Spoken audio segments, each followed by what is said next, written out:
Bonjour à tous.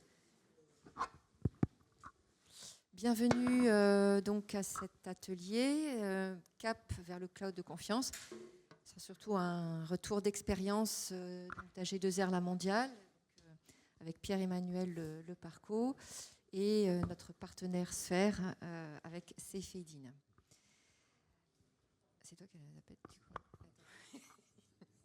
Voilà, donc du coup, vous avez ici. Oui, donc Pierre-Emmanuel Leparco, moi je suis directeur Data IA au sein de la direction informatique d'AG2R La Mondiale. Et donc je suis très heureux, conjointement en tout cas, de vous faire partager notre retour d'expérience sur notre trajectoire de transformation vers Sens. Bonjour à tous, donc Cefedin Mansri, je suis Cloud CTO chez Sphère, en charge des activités infrastructure, DevOps et sécurité. J'y travaille chez Sphère depuis presque 14 ans maintenant. Donc j'ai connu plusieurs vies, du développement logiciel au cloud, de l'infra, de la sécurité. Et voilà, donc c'est des sujets qui m'intéressent depuis très longtemps. Et j'étais là au début, en tout cas, dans les premiers sujets avec Sens.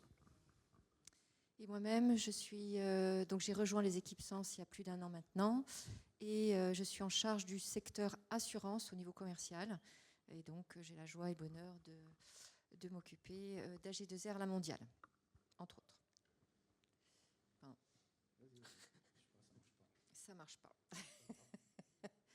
Il faut qu'on passe à la suite quand même. Avec le bouton non plus. Tout est bloqué. Voilà. Donc, Pierre-Emmanuel, est-ce que dans un premier temps, tu peux nous expliquer un petit peu le contexte et les enjeux auxquels fait face AG2R La Mondiale? Alors peut-être un petit mot sur AG2R La Mondiale. AG2R La Mondiale, donc c'est un acteur majeur sur la protection sociale et un groupe de référence dans l'assurance de biens et de personnes, donc qui a à cœur d'accompagner l'ensemble de ses clients et de ses assurés tout au long de la vie sur des questions de santé, de prévoyance, d'épargne retraite, d'épargne patrimoniale, et puis en étant aussi notre offre à l'assurance de biens grâce à un partenariat avec la Maïf. On a aussi à cœur de suivre le bien vieillir, la gestion de la dépendance, c'est un petit peu des nouveaux sujets, mais des sujets d'actualité, et notamment grâce à des services autour de résidences seniors qui sont proposés par notre filiale de Métis. Et voilà, en quelques chiffres, si vous les voyez à l'écran, j'espère que ce n'est pas trop petit, trop loin, on a 15 millions de personnes protégées, 500 000 entreprises et un peu plus d'une centaine de branches professionnelles qui sont adressées. Voilà un petit peu le groupe, oui. Je me laisse faire sur la zapette. Alors, nos grands enjeux et objectifs, peut-être pour remettre un petit peu de contexte avant de parler en tant que tel de transformation SI, digital et data, IA derrière. Les grands enjeux objectifs qui ont été au cœur de notre précédent plan d'entreprise et qui restent malgré tout des invariants aujourd'hui dans notre plan stratégique qu'on est en train de travailler. Ça tourne autour du développement commercial, autour de la satisfaction client, autour de l'efficacité opérationnelle pour pouvoir développer de nouveaux segments de marché, adopter de nouveaux partenariats, mettre le client au cœur quelque part de nos activités, lui permettre du self-care, de l'omnicanalité, toutes ces considérations-là. C'est ce qui nous fait avancer, avoir un meilleur aussi net promoter score, faire en sorte que les clients nous recommandent à AG2R La Mondiale. Et partant de là où on veut aller d'un point de vue métier, et puis de là, alors là on se reprojette un petit peu en arrière, en 2022-2023, quand on a commencé à réfléchir à cette transformation, avec un système d'information malgré tout très siloté, très sclérosé, assez peu ouvert vers l'extérieur, difficile à faire évoluer. Et donc on a pris l'ambition, comme c'est indiqué là, de vraiment de changer de braquet, de repenser intégralement finalement notre SI, pour servir ces enjeux, pour avoir un SI plus modulaire, agile et adaptable. Voilà, c'est ce qui... On va en parler juste après un petit peu plus dans le détail, mais c'est ce qui a engagé, entre guillemets, notre plan de plateformisation sur 6 ans. Absolument. Donc pour relever ces défis, c'est exactement ce que tu as évoqué. Vous avez donc vous aviez comme ambition d'avoir un programme de plateformisation. Est-ce que tu peux nous expliquer un petit peu en quoi ça consiste et en quoi en fait le choix Google Puissance ont pris du sens sans jeu de mots? Alors Oui, en utilisant le mot plateformisation a tout son sens, hein, c'est qu'on essaie de rentrer dans une logique de découplage. Je disais que tout à l'heure, c'était difficile à faire évoluer parce que beaucoup d'adhérence entre l'ensemble des composants. Et la logique de plateformisation, ce sont des plateformes qui sont à la fois autonomes dans leurs activités, mais qui sont ouvertes, interopérables, qui dialoguent entre elles et qui toutes vont s'adosser finalement sur un même socle commun de fondation commune, de capacités mutualisées. Donc les quelques principes directeurs qu'on a choisis quelque part, qui nous ont guidés dans cette transformation, c'était déjà d'envisager le cloud en priorité pour qu'on puisse mettre l'accent sur la valeur métier en s'affranchissant finalement de toutes les tâches à faible valeur ajoutée, la gestion des infrastructures, les montées de version, etc. etc. De tout orienter aussi vers le numérique, la digitalisation, l'automatisation pour faire en sorte que le time to market soit accéléré, faire en sorte que nos clients aient tous les outils, quel que soit le canal par lequel ils souhaitent nous adresser, voilà, pour avoir directement leurs informations, leurs données et traiter finalement l'ensemble de leurs demandes et de leur parcours avec nous. Et donc tout ça, ça se fait dans une transformation où on repense à la fois le SI en tant que tel, mais le SI par rapport à ce qu'on veut être nos métiers demain. Donc il y a aussi une transformation quelque part organisationnelle dans nos processus, dans nos façons d'adresser nos clients. Et le préalable un petit peu de tout ça, c'est de poser une urbanisation nouvelle du système d'information qui repense les choses en profondeur, de faire de l'architecture et donc ensuite de faire des choix technologiques pour chacune des briques que l'on a retenues. Donc pour la data et l'IA, effectivement, on a fait le choix de Google Sense. Et alors ça a déjà été dit beaucoup ce matin, donc je reprends la formule assez facilement, mais qui nous apporte le meilleur des deux mondes, c'est-à-dire une plateforme avec une offre très complète de services qui répondait à l'exhaustivité de nos besoins en data comme en IA, et puis donc le contrasens qui nous apporte la sécurisation nécessaire. Alors au travers des contrôles locaux, aujourd'hui c'est la solution que l'on utilise, mais on avait déjà en ligne de mire de pouvoir bénéficier d'une solution certifiée Secnum Cloud, et c'est une promesse qui est désormais tenue, est devenue réalité. Voilà, je n'ai pas précisé, mais je pense que vous l'imaginez, dans nos activités, on manipule pas mal de données sensibles, notamment autour des données de santé. Et donc, c'est primordial pour nous d'avoir la plateforme qui offre le niveau de confiance et de sécurisation nécessaire. Alors, c'était la feuille de route, mais que tu as déjà pas mal parcouru. Oui, peut-être si on la découpe un petit peu. Je parlais de toutes les plateformes s'adossent sur des mêmes fondations, des mêmes capacités. Donc, quelque part, le programme, on l'a commencé par le bas, poser un petit peu, couler le béton dans le sol avant de monter la maison juste au-dessus. Les 3 premières années, c'était vraiment poser la plateforme data, tous les mécanismes d'échange aussi qui vont avec, l'API management. On a voulu aussi avoir des capacités temps réel, donc on a monté de l'événementiel avec du Kafka. Industrialiser tout ça, faire en sorte que ce soit pleinement utilisable, j'allais dire sur étagère, en tout cas sans grande difficulté par nos plateformes métiers. C'était vraiment l'enjeu des 3 premières années. Maintenant, on est plutôt dans la deuxième phase, 2024-2028, et encore donc pour les 2 prochaines années, où les plateformes se construisent en tant que telles et sont en train de s'accoster à ces nouveaux composants. Et puis, il ne faudra pas oublier ensuite de regarder qu'est-ce qu'on fait une fois qu'on a fait ce nouveau SI. Il va sans doute rester un petit peu de résiduel, donc déjà pas mal de ménage à faire, ça on en a conscience, hein, rationaliser, supprimer tout ce qui n'est plus utilisé, aussi pour des questions de ROI et de gains, et puis de se poser la question aussi sur ce qui est encore sur de on-premise, est-ce qu'on aurait un intérêt éventuellement à faire un move to cloud un peu, un peu choisi, volontariste, mais ça c'est des questions qui restent encore devant nous. Et puis la transformation, c'est aussi des façons de travailler qui ont été un petit peu différentes. Je pense qu'on arrive au résultat aujourd'hui, c'est parce qu'on a mis cette agilité à l'échelle et cette capacité d'embarquer tout le monde dans un même mouvement, et métier et IT. Seyfeddine, donc avant peut-être de rentrer plus dans comment vous avez accompagné AG2R La Mondiale dans la mise en œuvre de cette transformation cloud, tu peux préciser un petit peu qui est Sphère et quels sont tes grands domaines d'activité, sans oublier la formation dont on a un peu parlé tout à l'heure. Alors, le groupe Sphère, qui sommes-nous ?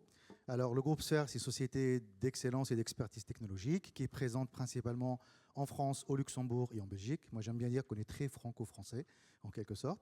On est à un peu plus de 900 consultants, mais à peu près 1000 salariés avec toutes les fonctions support.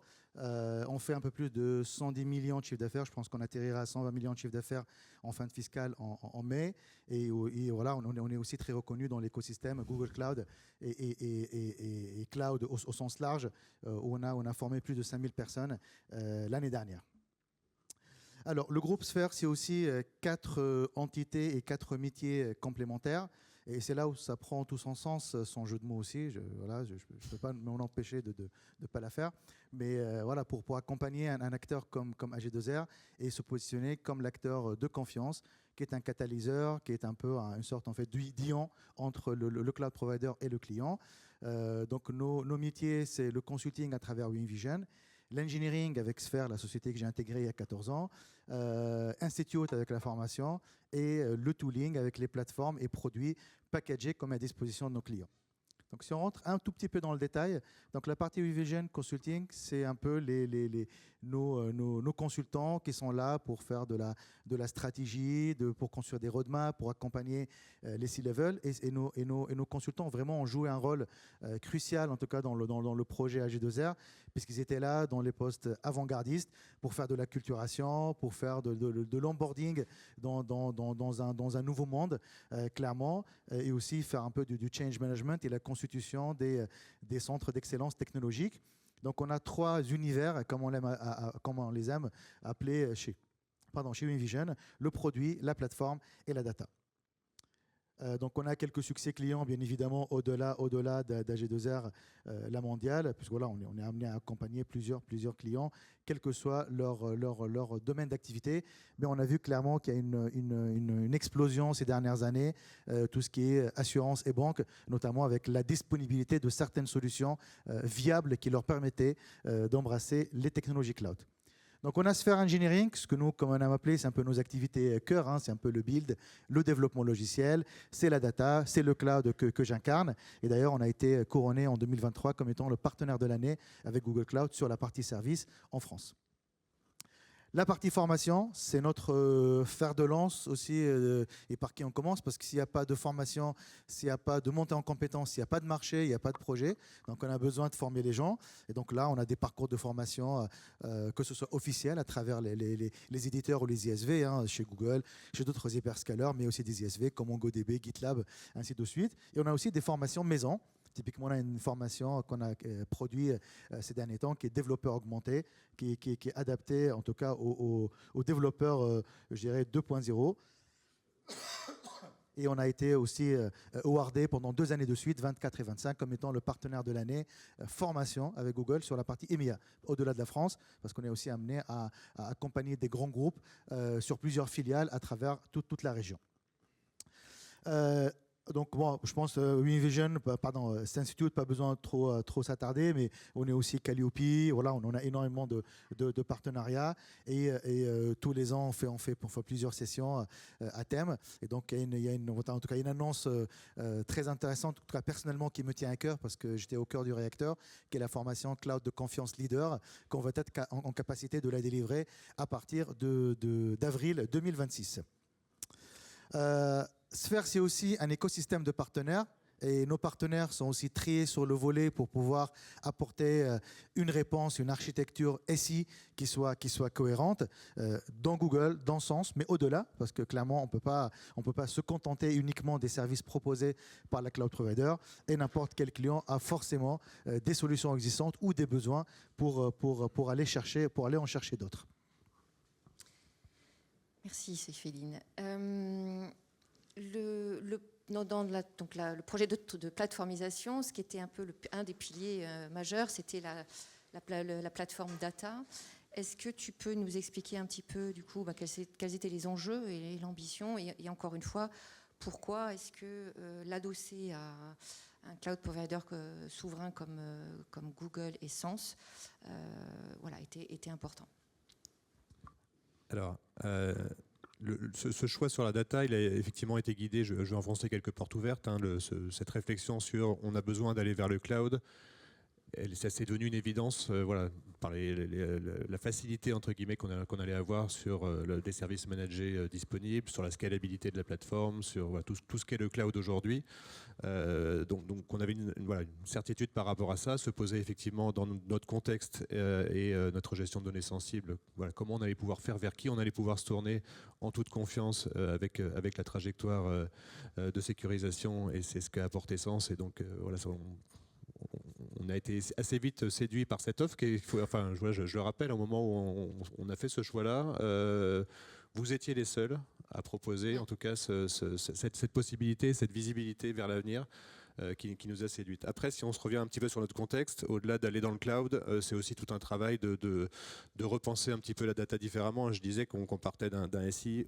Alors, pour beaucoup issus de l'histoire de rapprochement, etc., mais avec plusieurs CRM, avec des entrepôts de données dans tous les sens, des données non maîtrisées, non gouvernées, etc. Donc c'est aussi de retravailler finalement la donnée un petit peu différemment, de créer des points de vérité finalement uniques, gouvernés avec une mesure de la qualité associée. C'est tout ce travail-là qu'on a fait, on va dire, parallèlement au fait d'adopter la nouvelle plateforme. Voilà, dans l'objectif en tout cas de simplifier le SI et faire en sorte que la donnée soit accessible à tous. Et puis on est aussi porté, mais voilà, dans le monde de l'assurance, par des enjeux réglementaires. On est soumis à des autorités de contrôle, donc on ne peut pas faire tout et n'importe quoi, et ça répond aussi pleinement. Alors j'en parlais à l'instant un petit peu, j'appelle ça ranger notre chambre. Donc mettre un peu d'ordre dans tout ça, repartir finalement faites en sorte que nos données soient un petit peu cartographiées, rangées comme il faut, comme des produits un petit peu dans un rayon de supermarché, où on va faire en sorte que voilà, les produits data qui sont un petit peu le miroir d'objets métiers vont être en responsabilité d'un domaine data bien construit, bien établi, et donc avec des acteurs derrière qui sont en responsabilité de comprendre ce que veut dire cette donnée, d'où elle vient, comment elle est transformée et qui est-ce qui l'utilise. Donc voilà, dans nos métiers, c'est sûrement trop petit, mais c'est pas très grave. On a les métiers plutôt de la distribution, donc où on va gérer des objets de type opportunité, prospect, client, lead, réclamation, etc. Et puis on a sur la partie plutôt à droite nos métiers de l'assurance en tant que tel, où on va gérer des contrats, des sinistres, des encours, des opérations, etc. Et cette mise en responsabilité dans une logique producteur-consommateur, en fait, c'est au bénéfice de tous. C'est un petit effort de chaque plateforme de bien construire, bien architecturer ces données et les mettre à disposition sur étagère. Mais après, voilà, une fois que ce travail-là un peu préalable est fait, et on l'a fait en parallèle de monter la plateforme, voilà, on a un vrai potentiel derrière à exploiter, que ce soit sur des usages, j'allais dire, plutôt traditionnels, de BI et d'analytics, et puis l'IA, voilà, qu'on veut aujourd'hui monter à l'échelle en ayant cette donnée disponible et de qualité. C'est un vrai atout et un vrai accélérateur. Donc en synthèse un petit peu, je parlais, voilà, il y a la plateforme, il y a l'organisation des données en domaine data, une gouvernance fédérée qui va avec. Faut quelque part, voilà, le mot n'est pas écrit, mais on a adopté de façon contextualisée et pragmatique les grands préceptes du data mesh, avec aussi une volonté de remettre nos métiers au centre du jeu. Très longtemps, les métiers ont considéré que la data c'était un sujet de l'informatique. Ils avaient un besoin, et puis voilà, débrouillez-vous pour nous faire le truc. Voilà. Aujourd'hui, on veut les remettre davantage comme acteurs, parce que c'est eux qui ont la connaissance de la valeur qui se cache derrière cette donnée, qu'est-ce qu'elle peut en faire, comment elle peut la manipuler au service du client ou de l'efficacité opérationnelle. Voilà, donc les trois grands piliers, et puis les deux autres, je disais, hein, on a aussi beaucoup de ménage à faire. C'est pas un exercice simple, c'est pas un exercice qui séduit beaucoup de monde. Généralement, une fois qu'on est passé sur la nouvelle plateforme, bon, ben, l'autre on l'a un petit peu oublié, et quand il faut mettre et de l'argent et des efforts pour débrancher le fil, on a parfois du mal à aller jusqu'au bout. Donc moi, je garde cet esprit volontariste. Et puis la puissance de l'IA, on en a parlé un petit peu, mais voilà, il n'y a pas d'IA sans data de qualité. Pour moi, c'est une conviction forte là-dessus. Donc je pense que tout le travail préalable qu'on a fait aussi sur la data, finalement, c'est un coup d'avance pour aujourd'hui pouvoir bénéficier pleinement du potentiel de l'IA. Alors avant que tu approfondisses l'IA, voilà, il y avait le chemin que tu vas prendre dans la trajectoire. Donc on a parlé de contrôles locaux qui s'appelle maintenant Cryptance pour tous ceux qui nous rejoignent, et le cloud de confiance dont le nom est Prémiance. Donc vous allez sans doute en entendre parler beaucoup aujourd'hui. Et donc aujourd'hui, donc le chemin qui a été choisi en 2023, donc qui était un petit peu innovant, c'était plutôt sur Cryptance. et avec voilà, une trajectoire sur le cloud de confiance. Alors, il faut effectivement que j'enregistre et que j'adopte cette nouvelle terminologie que j'ai pas encore complètement en tête. Mais voilà, aujourd'hui, par rapport en tout cas à ce qui était nécessaire en termes de niveau de sécurisation avec Cryptance, je vais essayer d'utiliser les bons mots, on répond déjà à nos besoins immédiats. De toute façon, on est en permanence en train de compléter finalement nos produits data qu'on met à disposition, le développement de nos usages. Donc à un moment donné, effectivement, on va se poser la question sur des données les plus sensibles, si on a des cas d'usage, est-ce que Cryptance est le niveau suffisant ou est-ce qu'il faut qu'on passe à l'étape d'après, l'étape Secnum Cloud avec Premiance. En tout cas, ce qui est satisfaisant aujourd'hui, c'est de se dire qu'on a toute l'attitude de pouvoir exploiter pleinement à la fois de l'offre publique Google et puis les deux niveaux de sécurisation qui sont proposés. J'allais dire, il n'y a plus qu'à se servir ou presque. Et ce qui est important, c'est ce continuum technologique, c'est-à-dire qu'en fait, en termes de formation des équipes, voilà, on a vraiment une capitalisation du sous-jacent Google, puisque finalement, c'est la même chose. Justement, c'est ce qui nous a permis, nous, en tout cas, Sphère, qui est venant plutôt du cloud public, parce qu'on était un peu reconnu comme étant un expert pendant plusieurs années. Et le fait que en fait, Sens arrive avec, en tout cas, de nouvelles fonctionnalités, un nouveau paradigme, ça nous a permis très rapidement d'être onboardés et accompagner nos clients. Et comme tu l'as bien dit, en fait, c'est vraiment en fait un continuum. Ils ne sont pas exclusifs. Et on peut même imaginer un système d'information qui est composé des 3 instances. D'ailleurs, la plupart des clients aujourd'hui qui sont que sur Cryptance, qui sont la majorité, ont 2 branches à la racine de leur organisation Google. Une partie, ce qu'on appelle un peu vanilla dans le jargon, qui est un peu le cloud standard, et une branche qui est plutôt côté Cryptance, avec tout ce qui est chiffrement externe et les fonctionnalités supplémentaires qui sont activées. Et donc là, aujourd'hui, l'idée de se poser la question sur une partie du SI, qu'est-ce qui est éligible? Donc la classification de la donnée, elle est importante, hein, et on la voit en bas avec les différentes couleurs. Je ne pense pas que tout est éligible, en tout cas au cloud de confiance, Secnum Cloud ultra sécurisé, mais peut-être un fragment l'est. Et donc vraiment pouvoir expérimenter en tout cas et décider quelle partie ira dans quel panier. Peut-être au-delà de la question de la confiance ou de la sécurisation, il y a aussi ce qui a été évoqué ce matin, c'est-à-dire l'alimentation progressive en fonctionnalité de Sens. Ouais, on ne peut pas s'interdire dès aujourd'hui de pouvoir faire du Vertex AI, du Gemini, et on le fait sur le Google Cloud, bien évidemment avec des données choisies, pas n'importe lesquelles, mais voilà, on peut déjà apporter de la valeur, et puis quand ce sera disponible sur Sens, on basculera progressivement aussi. Absolument. Alors justement, l'IA. Un sujet stratégique, tu en as un peu parlé, mais est-ce que tu peux nous expliquer ce que vous avez fait au sein d'AG2R La Mondiale Alors, déjà, ce qu'on peut dire, là, on voit première étape, décembre 2023. Donc, quand on a commencé notre réflexion et notre programme de plateformisation, de refonte, l'IA, on faisait comme tout le monde de l'IA, du machine learning de façon assez traditionnelle. Et puis est arrivé ChatGPT qui a un petit peu révolutionné tout ça.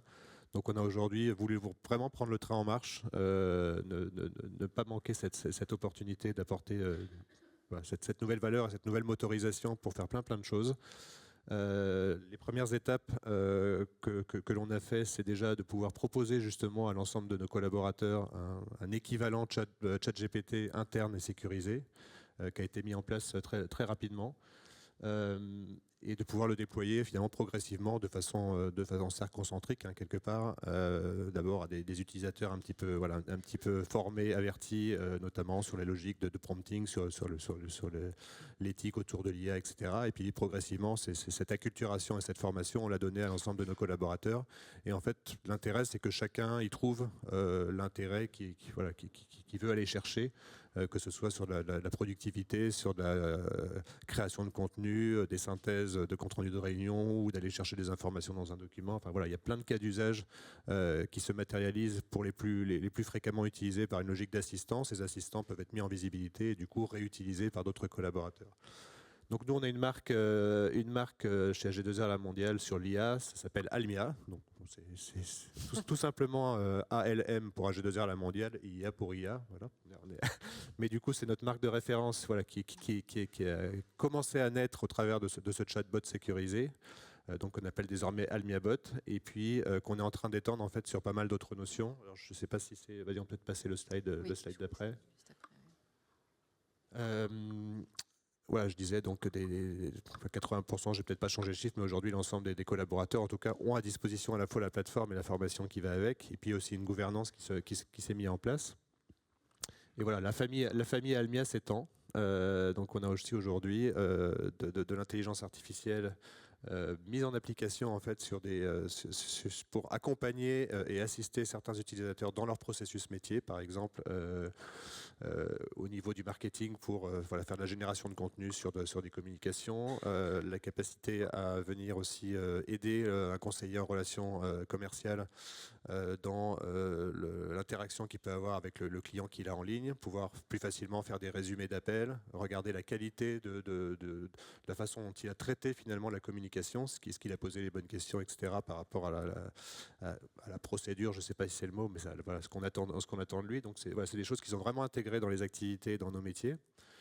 On utilise aussi donc la partie Almia Dev avec des solutions qui permettent d'aider les développeurs. Donc là, c'est plutôt pour l'IT, mais on va encore étendre par rapport à différentes typologies de langage cette notion-là pour faire en sorte qu'ils puissent accélérer leur développement, avoir des jeux de test, avoir de la rétro-documentation, etc., etc. Ça, on l'utilise assez largement au sein de l'informatique. Donc on espère encore aller plus vite, faire du vibe coding sans doute un peu plus demain pour faire du maquettage et faire de la conception-réalisation beaucoup plus rapidement. Et puis le dernier de la famille, c'est Almia Processus. Alors Proc, c'est peut-être un raccourci, où là on va vraiment regarder un petit peu comment tirer parti de l'agentique. C'est-à-dire que ce n'est plus seulement accompagner et assister des collaborateurs, c'est faire des opérations en tant que telles, des tâches à l'intérieur des processus accélérés. Et là-dessus, ce qu'on va chercher, c'est des vrais ROI, trouver des game changers, c'est-à-dire des processus sur lesquels il y a un vrai impact, un fort volume. Et toute la technologie qui est avec Google Essence va nous aider très fortement à apporter cette valeur-là attendue. Merci beaucoup.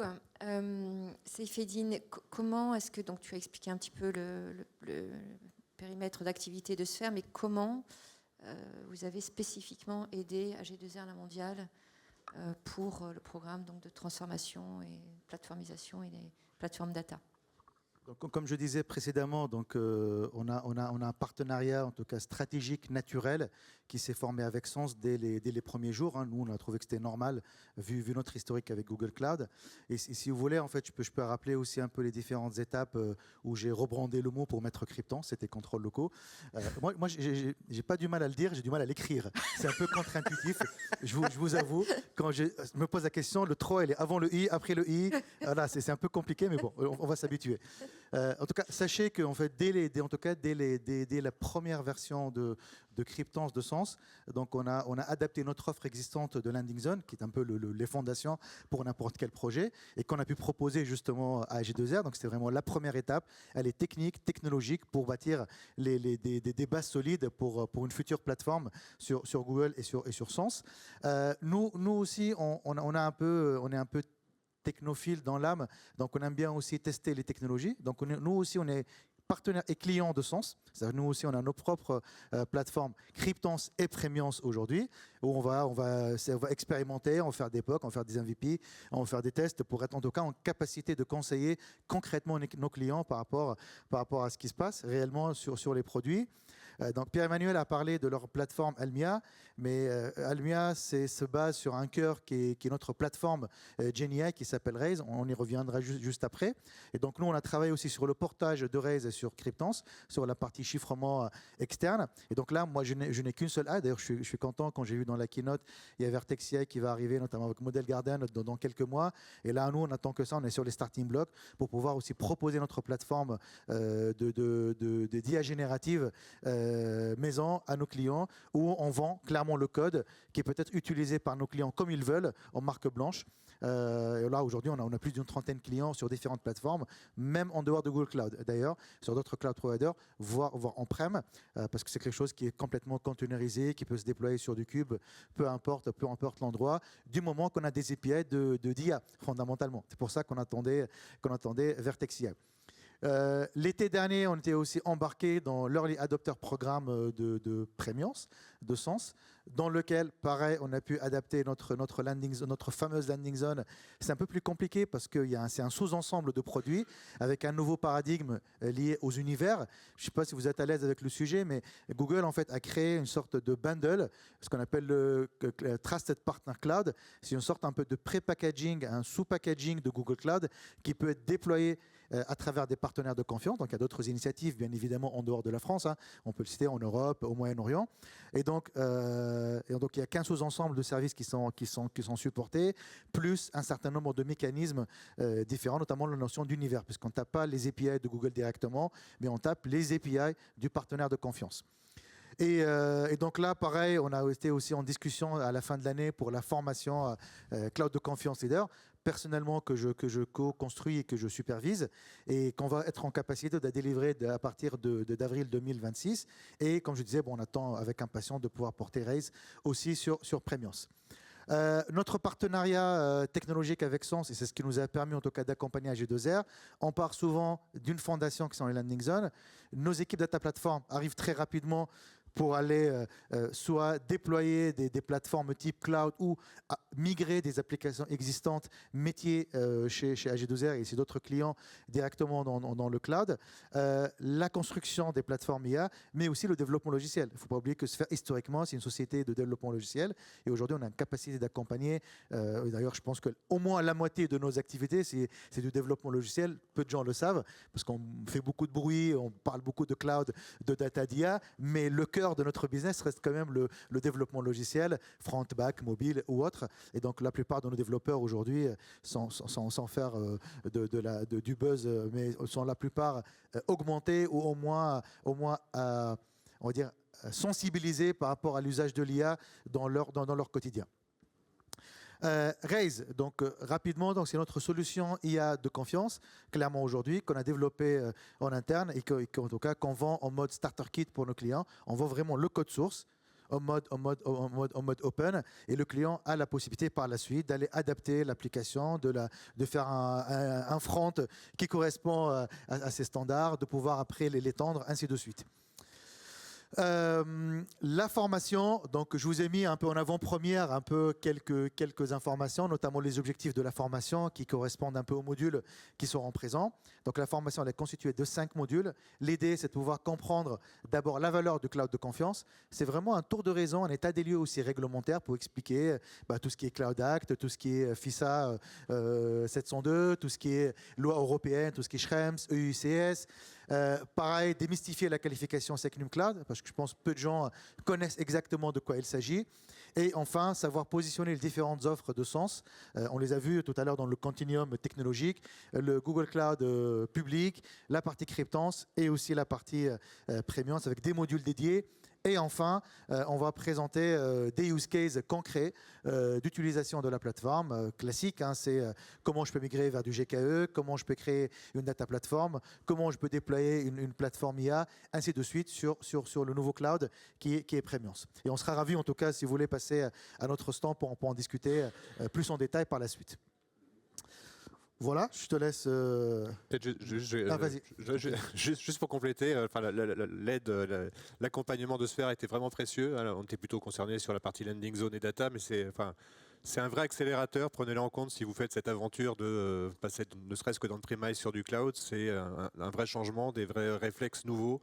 Mes équipes étaient très enthousiastes à l'idée d'y aller, mais voilà, si on les laisse faire un petit peu seuls, quelque part elles se cherchent, on perd beaucoup de temps. Donc avoir quelqu'un qui maîtrise, qui apporte le niveau d'expertise, qui nous met sur des rails, c'est vraiment un atout précieux. Donc voilà, merci à Sphere en tout cas. Merci à vous en tout cas, c'était un super projet.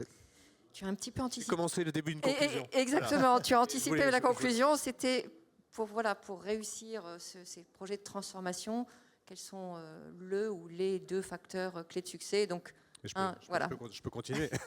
Parce que ça, c'était le côté accélérateur. Après, le fait de travailler ensemble, c'est aussi une question de confiance et de se sentir finalement engagé dans la même aventure, une volonté d'atteindre les mêmes objectifs. Et ça s'est vraiment senti. D'avoir le bon niveau de support et d'expertise. Et puis, bien évidemment, d'avoir aussi une plateforme qui tient ses promesses parce qu'on sait qu'elle évolue et c'est important par rapport à ce qui est annoncé au départ que les choses se concrétisent de cette façon. Donc c'est très appréciable. Et puis on a toujours eu aussi, j'allais dire, Google ne s'est pas caché derrière Sens. Google a toujours été présent aussi sur ce déploiement, sur cette aventure. Et donc voilà, chacun en tout cas s'est senti très concerné pour nous accompagner fortement. Un mot de conclusion? Si je veux conclure, pour moi, le mot d'ordre, c'est confiance. Pareil, hein, sans faire de buzz.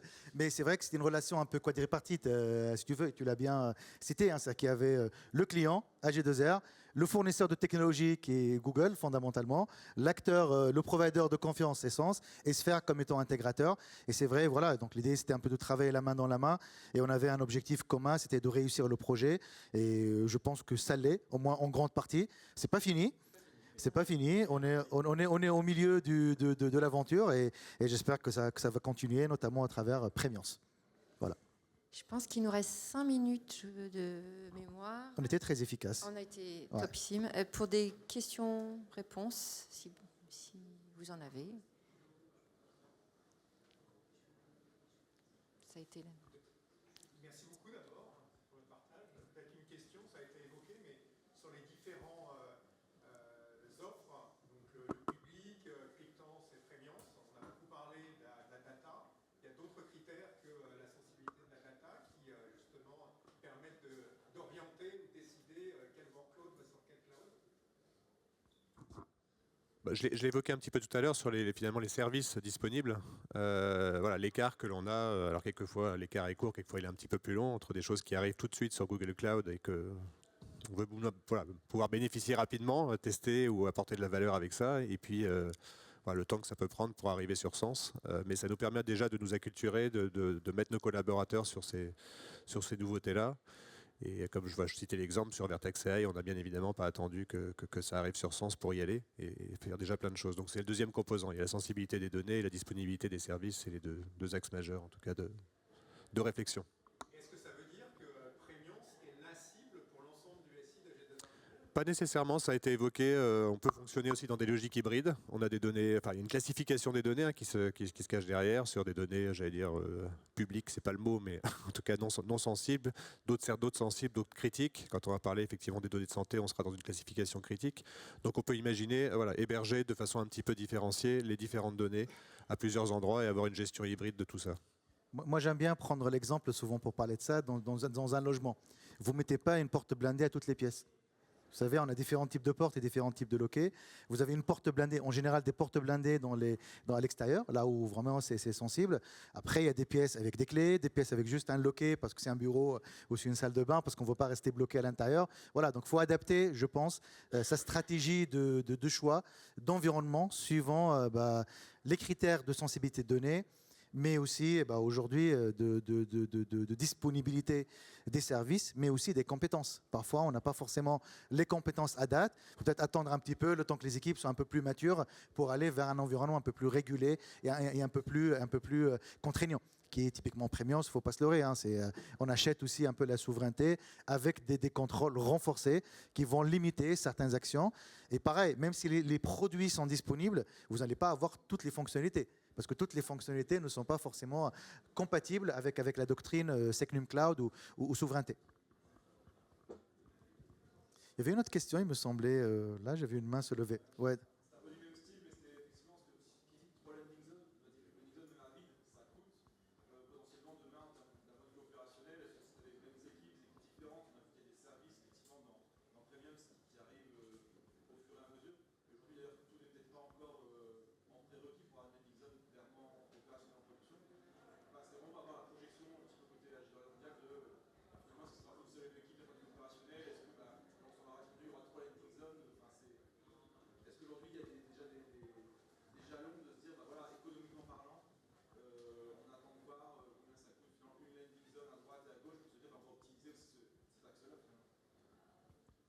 Alors, ce qui est sûr, c'est qu'on ne fera pas 3 équipes. On a, au-delà des équipes data qui sont chez moi, on a un centre d'excellence cloud qui gère effectivement l'entièreté des landing zones, que ce soit sur GCP ou d'autres cloud providers hyperscalers. Donc voilà, il y a une responsabilité centralisée de tout ça. Et puis l'avantage qu'on passe d'une étape à l'autre, du vert à l'orange ou au rouge, c'est qu'on est toujours sur de la technologie Google. Donc quelque part, les compétences sont réutilisables d'un environnement à l'autre, avec des spécificités bien évidemment, mais ça ne mérite pas à mon sens, même si on a plusieurs landing zones ou environnements, de démultiplier ou de créer des équipes distinctes. Je pense qu'on peut capitaliser... Bon, c'est pas encore fait. En tout cas, pour l'instant, dans les deux premières parties où on est, c'est une seule et même équipe qui gère à la fois la data sur Vanilla et sur... Tu m'aides, Joël? Le Cryptance. Après, moi, je peux témoigner parce que nous, on a déjà nos propres ingénieurs. Nous, on a aussi le même challenge. C'est que nous, on ne va pas avoir des équipes dédiées cloud, Google Cloud, Cryptance, Premiance. C'est les mêmes personnes. C'est les mêmes personnes. Et justement, ce continuum technologique, notamment, nous, on est des builders. Donc, nous, on est dans les couches les plus basses. Et donc, quand je parle de Terraform, pour ceux qui connaissent le produit, aujourd'hui, il suffit de changer dans le provider Google, de changer l'univers pour pointer sur sens APIs au sens APIs au sens.com et après aller un peu étayer parce que c'est un sous-ensemble fondamentalement. Donc qui peut le plus, peut le moins, mais on reste quand même dans le même écosystème, dans la même nomenclature, quasiment dans la même console, même si on a changé un peu le logo, mais ça reste un peu le même environnement technologique. Maintenant, j'ai envie de dire, les clients, la plupart de nos clients sont déjà sur plusieurs cloud providers, voire on-prem en plus. J'ai même vu en 2018 des gens qui étaient sur Google, AWS et Azure et qui avaient déjà 3 équipes différentes et qui avaient des challenges d'identité, de facturation, de sécurité. Donc, je pense en tout cas un client qui arrive, qui a la taille nécessaire, qui a les enjeux qui sont concernés par Premiance, trouvera les moyens en tout cas pour pouvoir avoir une patte parce que Cryptance, reste Google Cloud fondamentalement, donc c'est la même plateforme. Puis c'est vrai que là on parle vraiment de 2 landing zones séparées. Je ne pense pas qu'il y aura de problème parce que déjà on est sur le même écosystème technologique, quid bien évidemment de quelques subtilités. D'où l'intérêt, je fais encore la promo de la formation parce que c'est là où on va justement parler des différenciateurs et comment les mitiger. Voilà. C'est vraiment une flexibilité en fait. C'est bien aussi l'avantage, c'est un multi-cloud, mais dans un environnement Google avec un choix. Donc il y a quand même tout un volet de capitalisation sur les ressources. On parlait de Terraform, c'est-à-dire que construire une landing zone sur Premiance, vous pouvez reprendre les Terraforms qui ont été faits pour les autres environnements et les reproduire. Voilà, c'est un multi-cloud, mais en capitalisant sur une même technologie. Donc, c'est les containers, c'est les chaînes de CI/CD. Voilà, ça restera les mêmes principes fondamentalement. Le différenciant va être la disponibilité des services, que tout n'est pas disponible. Donc parfois, il faut soit attendre, soit trouver des workarounds, parce que certains clients veulent absolument que tout soit dans Premiance.